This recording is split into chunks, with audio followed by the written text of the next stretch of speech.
নমস্কার, আমি দেবযানীকে চক্রবর্তী। হ্যাঁ, যারা চোখে স্বপ্ন দেখছেন, যাদের চোখে স্বপ্ন আছে, তারাই আমার কাছে আসুন। যাদের বিশ্বাস আছে, যারা ভরসা করতে পারবেন, তারাই আমার কাছে আসুন। আর যারা মনে করবেন যে কাজটা হবে কি হবে না, তারা কিন্তু আসবেন না। কারণ তন্ত্রের জায়গাটা এইরকমই যে তন্ত্রের কাজ 100% হবে, 100%, 99 না। ঘটনাটা হচ্ছে কে তান্ত্রিক, কার কাছে আপনি যাচ্ছেন কাজ করতে, এটাই হচ্ছে সব থেকে বড় ব্যাপার। লাল বস্ত্র পরে বসলাম, আমি বড় তান্ত্রিক হয়ে গেলাম, কখনো না। যারা চোখে স্বপ্ন দেখছেন, যারা মনে করছেন আমাকে প্রচুর অর্থ উপার্জন করতে হবে, বা আমার গার্লফ্রেন্ডকে বা আমার স্বামীকে ফিরিয়ে আনতে হবে, বা আমার সন্তান পড়াশুনো করছে না, তার জায়গাটা ঠিক করতে হবে, বা আমার ছেলের জীবন তৈরি হচ্ছে না, মানে ঠিক মতো অর্থ সঞ্চয় হচ্ছে না, মানে চাকরির জায়গাটা ঠিকঠাক নেই, তো তারাই আমার কাছে আসুন। দেখুন তন্ত্রের ম্যাজিক কিভাবে হয়। বলে রাখি, শনিবার করে আমি শিয়ালদাতে বসছি, বুধবার করে আমি রাসবিহারীতে বসছি, বাকি সময় বেশিরভাগ সময়টাই আমি কিন্তু তারাপীঠে থাকি। যারা সত্যি করে নিজের স্বপ্নকে সার্থক করতে চাও, সত্যি করতে চাও, তারাই আমার কাছে এসো।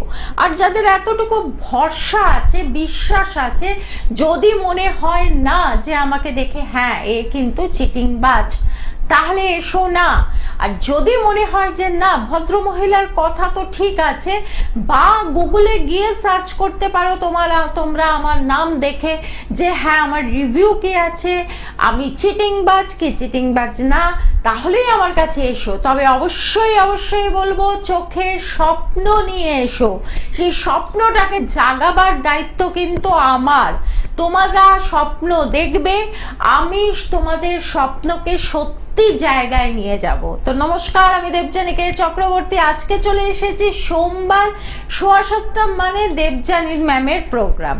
তো অনেকেই আছো যারা আমার অনুষ্ঠান ফলো করছো, অনেকে আছো অনেক পরে থেকে দেখছো। যে গুরুজনরা আমার অনুষ্ঠান দেখছেন, তাদের সকলকে আমার মাতৃস্থানীয় গুরুজনদের আমার শতকোটি প্রণাম, এবং বাকি সবাইকে আমার প্রচুর আন্তরিক ভালোবাসা। ভালো থাকবেন, ভালো রাখবেন। আজকের অনুষ্ঠান শুরু করছি যে তন্ত্র কিভাবে কথা বলে। আমরা অনেক সময় ভেবে থাকি 5 জনের কাছে গেলাম, এতগুলো টাকা খরচা করলাম, এতগুলো সময় দিয়ে, কেউ গুয়াহাটি গেছেন, কেউ তারাপীঠ গেছেন, নানান জায়গায় গেছেন, কিন্তু কই কাজ আমি কিন্তু পেলাম না। এখানে কিন্তু আপনাদের দোষ, কারণ আপনারা যাচাই করে যাননি লোকটার কাছে, আপনারা তাকে যাচাই করে পয়সা দেননি, সুতরাং সেই লোকটার কিন্তু কোনো দোষ নেই। সেই লোকটা জানে আমি একজন বড় হোতা, আমি একজন বড় তান্ত্রিক, আমার কাছে লোক আসবে, আমি একটা টাকা নেব এবং আমি তাকে কাজ করে দেব। কাজ হোক বা না হোক সেটা আমার দায়িত্ব না। এইবার আপনাদের দায়িত্ব হচ্ছে আপনারা কার কাছে যাচ্ছেন, তার কি সম্পর্কে কতটুকু জানেন, সে কি সত্যি কাজ করতে পারে, এই জিনিসগুলো কিন্তু আপনাদের দেখার দায়িত্ব কিন্তু আপনাদের। তবেই গিয়ে কিন্তু তন্ত্র মারাত্মকভাবে কাজ করে। গত সপ্তাহের একটি ঘটনা বলি। একটি ছেলে এবং একটি মেয়ে এসেছিল আমার কাছে, যাদের সেই মেয়েটিকে, ছেলে এবং মেয়েটির মধ্যে মেয়েটিকে কালা জাদু করে তার চাকরির জায়গাটাকে আটকে রাখা হয়েছিল। মানে তার চাকরি ছিল না তা না, কিন্তু চাকরিটা থাকার মতো অবস্থায় ছিল না। মানে একটা করছে কিন্তু ভীষণ অশান্তি হচ্ছে, কাজের জায়গাটা ভীষণভাবে লেট পুলিং হচ্ছে, বসের সাথে মনোমালিন্য হচ্ছে, বস এক কথা বলছে, এক কথা বলছে, তারপরে ওখানে বসের দৃষ্টিভঙ্গি খারাপ। এই সব মিলিয়ে মেয়েটা ভীষণভাবে চিন্তিত এবং ভীষণভাবে ডিপ্রেশনে চলে যাচ্ছিল। কারণ চাকরি চলে গেলে তো মহা মুশকিল। আজকাল তো এরকম জায়গা নেই যে পুরুষরাই চাকরি করে দায়িত্ব নেবে, মেয়েরাও কিন্তু আজকাল নিজের পায়ের তলার জমি শক্ত করছে। এরপর মেয়েটি আমার কাছে আসে এবং ছেলেটিও আসে, এসে মেয়েটি বলে আমি না চাকরি ছাড়তে পারছি না চাকরি করতে পারছি, এবার আমার কি করা উচিত। তখন তাকে আমি নানান রকম ভাবে গাইড করলাম এবং সে কিন্তু আমার প্রত্যেকটা কথা আমার পুঙ্খানুপুঙ্খ ভাবে শুনেছিল এবং আমি যেভাবে যা করতে বলেছিলাম সে সেটাই করেছিল এবং তার বিনিময়ে আমি তার কাছ থেকে একটা টাকা, একটা অ্যামাউন্ট আমি তার কাছ থেকে নিই। অ্যামাউন্টটা এখানে আমি বলতে পারছি না, কিন্তু এরকম কোনো অ্যামাউন্ট আমি নিইনি তার কাছ থেকে বা কারোর কাছ থেকে নিই না যেটা জমি জমা বন্ধক রেখে, সোনা দানা বন্ধক রেখে আমাকে টাকাটা দিতে হবে। এবং তার সাথে সে যখন আমার কাছ থেকে রেমেডিটা নেয়, নেয়ার পরে তাকে আমি সময় দিয়েছিলাম 21 দিন এবং সে 18 দিনের দিন আমাকে ফোন করে বলে দিদি ওই চাকরিটা আমি ছেড়ে দিয়েছি। তা বললাম তাহলে কি হবে এখন? বলল না, আমি একটা আরো ভালো চাকরি পেয়েছি। আমার শুনে এত ভালো লাগলো যে আমার টাকার সাথে সাথে এই যে আমার সেলফ স্যাটিসফ্যাকশন, এই স্যাটিসফ্যাকশনটাই আমি চাই। তাই জন্য তোমাদের ছোট্ট করে গল্পটা বললাম। ফোনে কে আছো? নমস্কার দিদি। নমস্কার, কে বলছেন? আমি ভাস্কর রায় বলছি। কোত্থেকে বলছেন? বামনগাছি থেকে। কোনখান থেকে? বামনগাছি। আচ্ছা, ডেট অফ বার্থ বলুন। 31/3/2000। শুনতে পেলাম না। 31/3/2000। 31/3/2000। কি জানতে চান? ওর ক্যারিয়ার সম্বন্ধে জানতে চাই। কি করেন এখন? এখন আপাতত কিছু করছি না, মানে মনের মতন ঠিকঠাক কিছু পাচ্ছি না। মনের মতো ঠিক পাচ্ছেন না? কাজের জায়গায় কি খুব ঘুরছেন, মানে নানান জায়গায় ইন্টারভিউ দিচ্ছেন, হচ্ছে না এরকম কিছু? হ্যাঁ হ্যাঁ হ্যাঁ, ওটাই হচ্ছে। হ্যাঁ, 4 আর 9 কম্বিনেশন আছে, বার্থ নাম্বার 4, ডেস্টিনি নাম্বার 9 আছে। তো এখানে প্রথম কথা হচ্ছে স্ট্রাগল, ক্যারিয়ারে স্ট্রাগল। একদম ডেট অফ বার্থই বলে দিচ্ছে ক্যারিয়ারে স্ট্রাগল, মানে নিজের পায়ে দাঁড়াতে বেশ কাঠখড় পোড়াতে হবে। যেটা হচ্ছে একটা জায়গায় কোনোদিন এই মেয়েটার মতনই, আমার আগের গল্পটার মতনই অনেকটা আপনার গল্পটাও হবে, যে অনেক জায়গাতে আপনি যাবেন, ইন্টারভিউ দেবেন, হয়তো 2 বছর 3 বছর করবেন, আবার ছেড়ে দিয়ে আবার আরেকটা জায়গায়, এরকম বারবার পরিবর্তন আসবে। মানে হচ্ছে আপনার কাজের জায়গাটাতে কিন্তু একটু স্ট্রাগল আছে। এই স্ট্রাগলটা কেন আছে, কিসের জন্য? রাহু আছে, রাহু আমাদের ছেদ দেয়, সেটা সম্পর্কে হোক, অর্থনৈতিক হোক, শারীরিক হোক, যে কোনোভাবে হোক। তো রাহুর জায়গাটা আপনার একটু খারাপ আছে, যার ফলে কিন্তু আপনার এই কর্মক্ষেত্রের জায়গাটা এবং আপনার কিন্তু বন্ধু বান্ধবের জায়গাটাও যে খুব ভালো আছে তা না। সেটা আপনি বুঝতে পারবেন কি পারবেন না আমি জানি না। বন্ধু বান্ধবের জায়গাটাও হয়তো আপনি বলবেন যে আমার তো বিশাল একটা কিছু বন্ধু নেই, কিন্তু তবু বলবো বন্ধু বান্ধবের জায়গাটাও খুব ভালো না। আপনি কি ফোনে আছেন? আমার সাথে করেসপন্ডেন্স করবেন, মানে আমার সাথে বলবেন যে আমি ঠিক বলছি না ভুল বলছি। তো যাই হোক, এখানে 4 আসছে যখন, এখানে ফ্রেন্ড সার্কেল খারাপ বা আপনার ডান দিক বা দিক, খুব সাবধানে চলাফেরা করবেন। মানে আপনার আশেপাশের লোকজনও যে খুব ভালো থাকবে তা না, কিন্তু যে প্রকটভাবে আপনার সাথে শত্রুতা করবে সেটাও না, কিন্তু একটু সামলে চলবেন। আর কর্মক্ষেত্রের জায়গা কিন্তু ভালো রকম স্ট্রাগল আছে। যদি মনে হয় আপনার বাড়ির আশেপাশে নিশ্চয়ই কোনো অ্যাস্ট্রোলজার আছে বা তান্ত্রিক আছে। আপনি বাঁকুড়া থেকে বলছেন বললেন না? বাঁকুড়াতে আপনাদের ওখানে ছিন্নমস্তা মন্দির আছে না? আমার কাছেই দেখাতে চান তাহলে দেখবেন একটা বুকিং নাম্বার আছে নিচে, সেই নাম্বারে বুক করে নেবেন। অনলাইন অফলাইন সব রকম সুবিধা আছে আমার। যারা দূরে থাকে, যারা চেম্বারে আসতে পারছে না, তাদের জন্য আমার কাছেই দেখাতে হবে এরকম কোনো কথা আমি কিন্তু কখনো কাউকে বলি না বা বলাটা পছন্দ করি না, যে আমার কাছেই এসো। কিন্তু আমি বারবার একটা কথাই বলি, যদি মনে করো যে পরিবর্তন চাও বা তোমার জায়গাটাকে ঠিক করতে চাও, তাহলে একটা এক্সপেরিমেন্ট করে দেখতে পারো। যে আমার কাজে তোমরা ফল পাচ্ছ কি পাচ্ছ না। আর গুগলে গিয়ে যদি সার্চ করো দেবযানী কে চক্রবর্তী, DEBJANI স্পেস চক্রবর্তী, তাহলে পরে ওখানে আমার রিভিউগুলো তোমরা দেখতে পেয়ে যাবে যে আমি কি রকম ধরনের কাজ করি। যাই হোক, এখানে হচ্ছে যেটা যে জিনিসটা বললাম, যে এই যে আমাদেরকে অনেক সময় দেখা যায় যে মেয়েটির বিয়ে হচ্ছে না, বিয়ের জন্য একদম ভীষণভাবে প্রস্তুত, মানে সবকিছু, মা বাবা দেখা যাচ্ছে মেয়ে বেশ শিক্ষিত, মেয়ে সুন্দরী, মা বাবার পয়সা আছে, নিজের বাড়ি আছে, কিন্তু কিছুতেই মেয়ের বিয়ে আর হয়ে উঠছে না। আসছি, সঙ্গে থাকো। কে আছেন ফোনে? সঞ্জিত ঘোষ। সন্দীপ ঘোষ?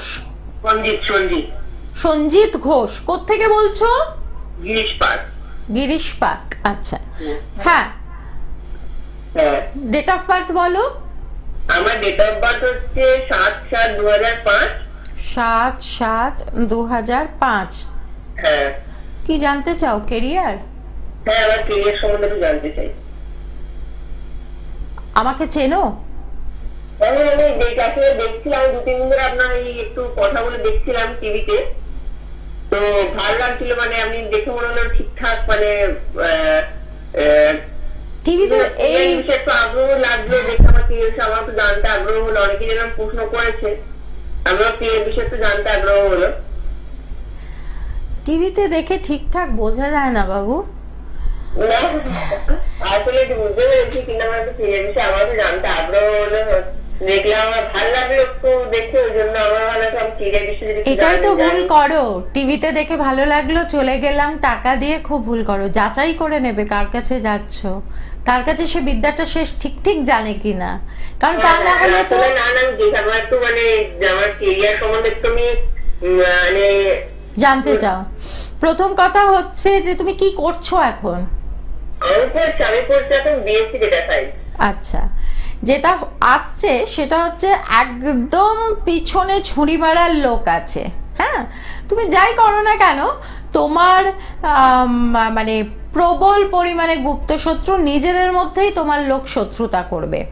সেটা হয়তো বোঝার মতো বয়স এখনো তোমার হয়নি, যত বয়স বাড়বে তত বুঝতে পারবে, বা তোমার পেরেন্টসরা তোমাকে হয়তো একটু অ্যালার্ট করে দিলেও দিতে পারে।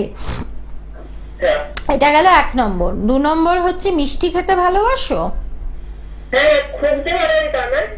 কিন্তু তাও ভালোবাসো মিষ্টি খেতে? হ্যাঁ, আচ্ছা। এখানে 7-8-3 কম্বিনেশন।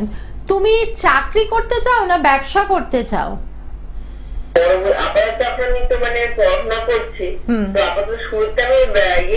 চাকরি করতে চাও। হ্যাঁ, যে চাকরি করে একটু টাকা পয়সা জমিয়ে নিয়ে তারপরে কিছু একটা করার কথা ভাববো। হ্যাঁ, তো যেটা হচ্ছে ঈশ্বরে খুব বিশ্বাসী। দেখো তোমার এই মাঝখানের আঙুলটা, এই মাঝখানের আঙুলটার দিকে তোমার সবকটা আঙুল ঝুঁকে গেছে, না গেলেও আস্তে আস্তে যাবে। মাঝখানের আঙুলটা যদি ডান হাতটা এরকম সোজা করো, দেখবে মাঝখানের আঙুলটার দিকে তোমার এই পাশের আঙুল, এই পাশের আঙুল, এগুলো সব ঝুঁকে ঝুঁকে গেছে। হ্যাঁ, ঈশ্বরের জায়গাটা তোমার আরো বেশি পরিমাণে কিন্তু বিশ্বাসের জায়গাটা চলে আসবে, মানে ভগবানের প্রতি আস্থা, ভরসা, বল ভরসা, বিশ্বাস, এগুলো তোমার অনেকটা আসবে, এবং সেটা ভালো, সেটাতে কিছু খারাপ না। আর যদি ব্যবসা বাণিজ্য করো, তাহলে ভগবানের কিছু জিনিস নিয়ে ব্যবসা করো। যেমন হচ্ছে ধরো তুমি বিজনেস করলে, আমি একটা কথার কথা বলছি, যে গোপাল ঠাকুরের জামা ধরো হোলসেলে কিনে নিয়ে এসে তুমি সেটা বিক্রি করলে, হ্যাঁ, খুব ভালো হবে। বা ঠাকুরের বাসন বা ঠাকুরের গয়না, মানে ঠাকুর রিলেটেড কিছু একটা নিয়ে যদি তুমি বিজনেস করতে পারো, তাহলে মানে খুব ভালো হবে। আর তুমি যে বাড়িতে আছো, সেই বাড়িতে নর্থ ইস্টের দিকে তুমি থাকো, মানে তুমি হয় শুচ্ছ, নয় তোমার বেডরুম, কিছু না কিছু একটা থাকবেই তোমার নর্থ ইস্টের দিকে। আছে তো? তোমার দেখবে ঈশ্বরের প্রতি ভরসাটা আরো বেশি বেড়ে যাবে। যাই হোক, চিন্তা করার কোনো জায়গায় তুমি নেই, তুমি যেটা করছো সেটা মন দিয়ে করে যাও। আর সিলেকশন খুব সাবধানে, হ্যাঁ, মানে সিলেকশন সাবধানে, মানে সাবধানে কথা বলে তোমার কোনো কিছু ভালো কিছু আসছে সেটা জানতে পেরে ঢাক পেটাবে না, নিজের মধ্যেই রাখবে। এবং কেরিয়ারের জায়গা নিয়ে চিন্তা করার কিছু নেই, এখন যেটা করছো করো, তবে দুম করে যে তুমি চাকরি পেয়ে যাবে সেটাও কিন্তু হবে না। এখানে কেতুর যোগ আছে, আর মা বাবা ছাড়া কারোর সাথে ডিসকাস করবে না, এই জিনিসগুলো বললাম। এখানে কেতুর যোগ আছে একটা, তো সেই জায়গা থেকে একটু বুঝে টুঝে মানুষের সাথে মিশবে, কথা বলবে, তাহলে পরেই বুঝতে পারবে। তো এই যে তন্ত্রের জায়গা থেকে নানান রকম এত সুন্দর সুন্দর কাজ করা যায়, কাজ কত সুন্দরভাবে করে দেওয়া যায়, তার জন্য মাথার খুলিও লাগে না, মদও লাগে না, কিছু লাগে না। আমাদের রামকৃষ্ণদেব কত মাথার খুলি নিয়ে রামকৃষ্ণদেবকে, ঠাকুর শ্রী শ্রী রামকৃষ্ণ পরমহংসদেব, যিনি মা কালীকে খাইয়েছিলেন, বসেছিলেন, মায়ের সাথে কথা বলতেন, তাকে আমরা কে কজন লাল বস্ত্র পরে বসতে দেখেছি পুজো করতে? কে আছেন ফোনে? হ্যাঁ, নমস্কার দিদি। নমস্কার। ব্যারাকপুর থেকে সর্বাণী বলছি। কোনখান থেকে? ব্যারাকপুর থেকে। ব্যারাকপুর থেকে, আচ্ছা। হ্যাঁ, ডেট অফ বার্থ বলুন। 1/11/1996। 8/11? 1/11। 1, আচ্ছা, 1/11/1996। এটা কার ডেট অফ বার্থ? আমার। কি জানতে চান? আমার বিবাহ হলে কবে মধ্যে হবে, কেমন হবে? দেখুন, প্রশ্নটা খুব গভীর। বিবাহ হলে কবে হবে আর কেমন হবে আমি একটু বলতে পারি, কারণ এখানে লাইভ 25 মিনিটের লাইভে এতটা ডিটেলে বলা যায় না। হ্যাঁ, একটু সঙ্গে থাকুন, আমি একটুখানি বলে দিচ্ছি। তাও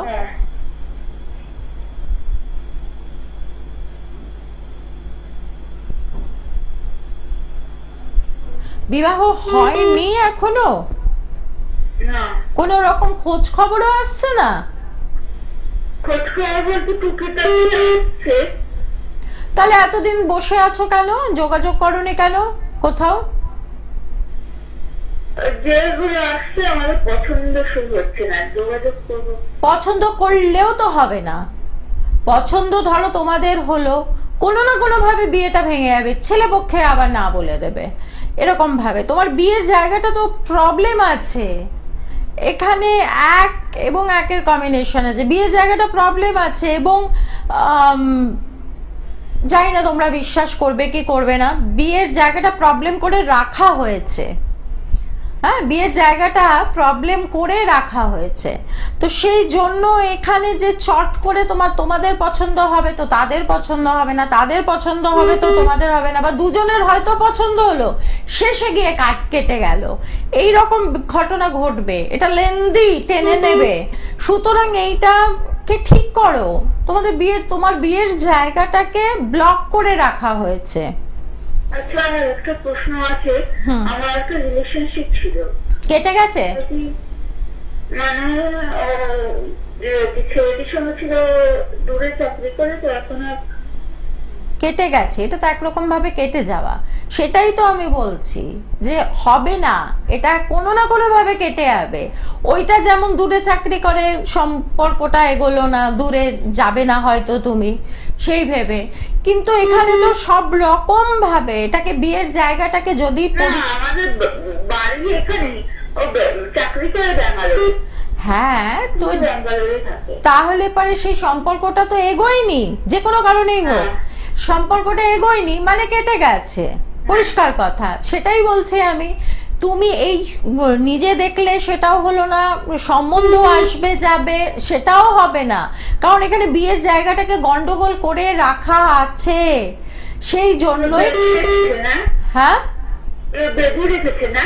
এটাই আমি বলছিলাম, কারণ অনেকে বেঁধে রাখাটাকে বিশ্বাস করে না।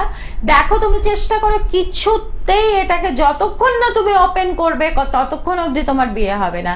যেই মুহূর্তে তুমি এটাকে ওপেন করবে সেই মুহূর্তে দেখবে দুম করে একটা সম্বন্ধ আসবে, তোমাদের পছন্দ হবে, তাদেরও তোমাকে পছন্দ হবে, হয়ে দেখবে কাজটা সাকসেস হয়ে যাবে, মানে বিয়েটা হয়ে যাবে। কিন্তু করতে হবে কি এখানে বলতে পারছি না, বুকিং নাম্বার নিচে যাচ্ছে, কথা বলে নেবে আমার সেক্রেটারির সাথে, তোমাকে গাইড করে দেবে। ব্যারাকপুরে থাকো, এমন একটা কিছু দূরে থাকো না। আমি শিয়ালদাতেও বসি শনিবার করে, তবে বেশিরভাগ শনিবার আমি তারাপীঠে চলে যাই কাজ করতে, কারণ আমি কাজ তারাপীঠে করি, যা কাজ হোক তারাপীঠে করি। এই যে বিয়ে বেঁধে রাখা, এই বিয়ে বেঁধে রাখা বা বাচ্চা হতে না দেওয়া, এগুলো খুব নিম্নমানের কাজ। এগুলো যারা করেন, আমি মনে করি, আমি পার্সোনালি মনে করি, মানে এটা সম্পূর্ণভাবে আমার নিজস্ব, আমি কারোর ভালো করতে পারবো না যখন, আমি কারোর ক্ষতিও করব না। এই যে বিয়ে বেঁধে রাখা, এই যে এই মেয়েটির কিন্তু বিয়েটা কিছুতেই হবে না। হ্যাঁ, হবে না মানে কি, যদি এই বাঁধনটাকে খোলে তাহলে পরে হয়ে যাবে, আদারওয়াইজ হবে না। কে আছেন ফোনে? ফলতা? হ্যাঁ বলুন। মেয়ের ডেট অফ বার্থ বলুন, তাড়াতাড়ি বলুন, মেয়ের ডেট অফ বার্থ বলুন। 20, আবার বলুন। 20/6/2002। মেয়ের প্রচন্ড ঠান্ডা লাগে? একটু না, ভালোই ঠান্ডা লাগবে। ঠান্ডা লাগে, টনসিলের প্রবলেম আছে?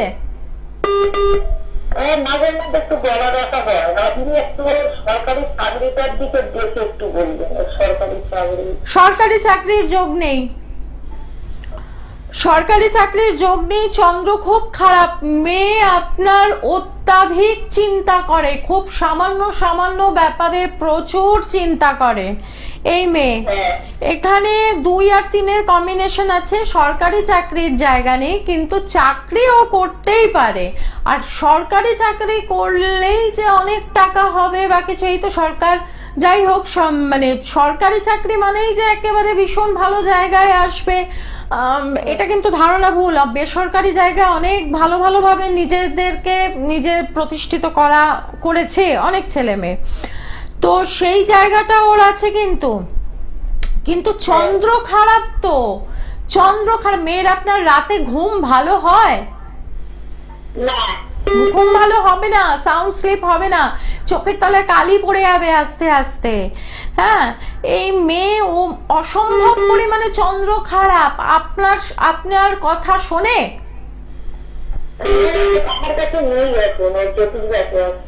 কোথায় আছে?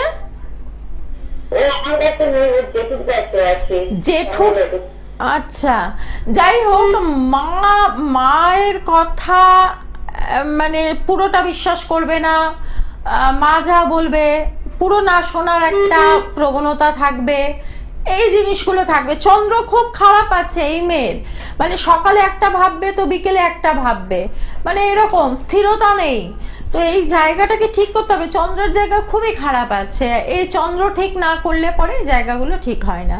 তো এই জিনিসগুলো যদি আপনারা বুঝতে পারেন, যে অনেক এই যে টিভিতে আসছেন, দেখছেন, কাউ ভালো লাগলো, কথা বললাম, ঠিক আছে, কথা আপনারা বলতেই পারেন, ফোন আপনারা করতেই পারেন, হ্যাঁ, জানতেই পারেন, কিন্তু যাদের সত্যিই সমস্যা আছে, এখানে চার্টে যতটুকু যা আছে আমি বললাম সবার মিলে গেল, ঠিক আছে, আমি চাই যাতে না মেলে, কিন্তু মিলে যায় দুর্ভাগ্যবশত। তো সেই জায়গাটা জেনে কোনো লাভ নেই। সেই জায়গাটা আপনার মেয়ের বিয়ে হচ্ছে না, বিয়েটাকে বন্ধন করে রাখা হয়েছে, সে বন্ধনটা যদি ঠিক না করেন তাহলে পরে তো সেই মেয়ে তো সারা জীবন ওরকমই থাকবে, অথবা বিয়ে যদিও বা হয় ডিভোর্স হয়ে যাবে, বাপের বাড়ি চলে আসবে। তো তখন মনে হবে বাবা বিয়েটা এর থেকে না হওয়াই ভালো ছিল। তো এই জিনিসগুলো জেনে বাড়িতে বসে থাকবেন না। এই জিনিসগুলো জানার পরে চেষ্টা করবেন যে সমস্যার সমাধান করতে। আমরা যেরকম শরীর খারাপ হলে শরীর খারাপ নিয়েও কিছু কিছু আমরা মানুষ আছি, আচ্ছা ঠিক আছে দেখি, এখনো তো শরীরটা চলছে দেখি। আবার কেউ কেউ আছে না বাবা অল্পেতেই আমি ডাক্তারের কাছে চলে যাই, ওষুধ খাই। এটাই হচ্ছে সব থেকে ভালো, যে সমস্যা আছে আমি ডাক্তারের কাছে গেলাম, ওষুধ খেলাম, সেরে গেল, ঠিক আছে। নত কিন্তু পরের ভোগান্তিটা আর নেওয়া যায় না। যাই হোক, প্রত্যেক দিনের অনুষ্ঠান আমার ভীষণ ভালো লাগে, জানি না আপনাদের কেমন লাগে। সঙ্গে থাকবেন, ভালো থাকবেন, ভালো রাখবেন, নিজে ভালো থাকবেন। নমস্কার, আমি দেবযানী কে চক্রবর্তী।